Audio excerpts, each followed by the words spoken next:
नमस्कार। म आज तपाईहरुलाई स्विजरल्यान्ड किन विश्वको सुरक्षित देश मानिन्छ यस सम्बन्धमा जानकारी दिन गइरहेको छु। स्विजरल्यान्ड सुरक्षित मानिनुको प्रमुख कारणहरुमा त्यहाँ एटम बम भएर पनि होइन र वास्तवमा स्विजरल्यान्डसँग एउटा पनि परमाणु बम पनि छैन। यो देश सुरक्षित हुनुका पछाडी धेरै रोचक र फरक कारणहरु रहेका छन्। स्विजरल्यान्ड सुरक्षित मानिनुका कारणहरु विविध रहेका छन्। एकमा छ तटस्थताको नीति। स्विजरल्यान्डले सन् 1815 देखि नै तटस्थ रहने नीति अपनाएको छ। यसको मतलब यो देशले संसारका कुनै पनि युद्धमा भाग लिँदैन र कसैको पक्ष पनि लिँदैन। यहाँसम्म कि दुई विश्वयुद्ध हुँदा पनि, प्रथम विश्वयुद्ध र दोस्रो विश्वयुद्ध हुँदा पनि स्विजरल्यान्डले कसैलाई पनि साथ दिएन र त्यसैले अरु देशले उसलाई आक्रमण गर्ने बहाना पाउँदैन। दोस्रो, बंकरको देश। तपाईले परमाणु बमको कुरा उठाउनु होला, त्यसमा एउटा रोचक तथ्य छ। स्विजरल्यान्डसँग परमाणु बम त छैन, तर परमाणु आक्रमणबाट बच्ने क्षमता भने संसारकै सबैभन्दा बढी र शक्तिशाली छ।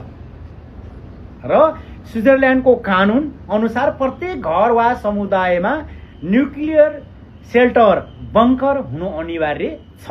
त्यहाँ चाहिँ जहाँ चाहिँ बंकर हुन्छ प्रत्येक घरमा।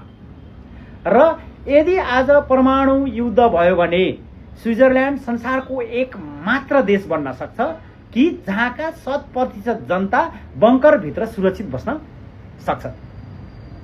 यो नयाँ तथ्य। अर्को छ भौगोलिक बनावट। स्विजरल्यान्ड पहाडले घेरिएको देश हो र यसको भौगोलिक बनावट यस्तो छ कि बाहिरबाट सेना लिएर भित्र छिर्न निकै कठिन छ र स्विस सेनाले आफ्ना पहाडहरूभित्र गोप्य सैनिक अड्डा, अस्पताल र गोदामहरू बनाएको छ जुन बाहिरबाट देखिँदैन। त्यसैले यो देश सुरक्षित छ। अर्को, सशस्त्र तटस्थता भन्ने छ। यो स्विजरल्यान्ड शान्त देश हो, तर उसँग हतियार नै नभएको भने होइन। त्यहाँको सेना निकै आधुनिक र तालिम प्राप्त छ। त्यहाँ हरेक तन्दुरुस्त पुरुषका लागि सैन्य तालिम अनिवार्य छ। तालिमपछि उनीहरूले आफ्नो राइफल र वर्दी घरमै राख्न पाउँदैनन्, तर युद्ध भइहालेको खण्डमा केही घण्टामै लाखौं मानिस हतियारसहित मैदानमा उत्रिन सक्छन्। त्यसैले सुरक्षित छ। अर्को, विश्वको ढुकुटी र कूटनीति भन्ने छ। विश्वको सबै ढुकुटीहरू त्यो देशमा जम्मा भएका छन्। जस्तै संसारका धनी र शक्तिशाली मानिसहरू, राजनेताहरू र बैंकहरूको पैसा स्विजरल्यान्डमा छ र साथै रेडक्रस र संयुक्त राष्ट्रसङ्घका धेरै महत्त्वपूर्ण कार्यालयहरू त्यही देशमा छन्। यदि कसैले स्विजरल्यान्डलाई बम प्रहार गर्यो भने उसले आफ्नै पैसा र आफ्नै संस्थानलाई नोक्सान पुर्याउँछ। त्यसैले गर्दा कसैले पनि त्यो देशमा आक्रमण गर्न चाहँदैन। स्विजरल्यान्ड एटम बम भएर पनि होइन, बरु एटम बमबाट बच्ने तयारी र कसैको झगडामा नफस्ने कूटनीतिका कारण पनि यो देश के छ, प्राय सुरक्षित छ।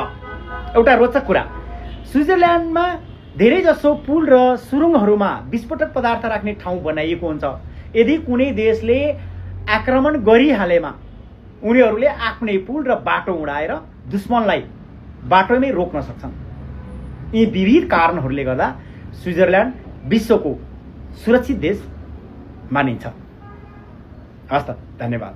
अर्को भिडियोको लागि फेरि यो युट्युब च्यानल र टिकटकमा फेरि जोडिन सक्नुहुन्छ, हेर्न सक्नुहुन्छ र तपाईले कमेन्ट गर्न सक्नुहुन्छ, शेयर गर्न सक्नुहुन्छ, सब्स्क्राइब गर्न सक्नुहुन्छ र फलो गर्न सक्नुहुन्छ। युट्युबमा छ भने हजुरले सब्स्क्राइब गरिदिनु होला, बेल आइकनको घन्टी बजाइदिनु होला।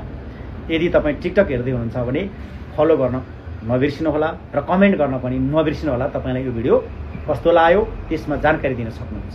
फेरि म अर्को भिडियो लिएर केही दिनमा उपस्थित हुनेछु। हस्त, धन्यवाद।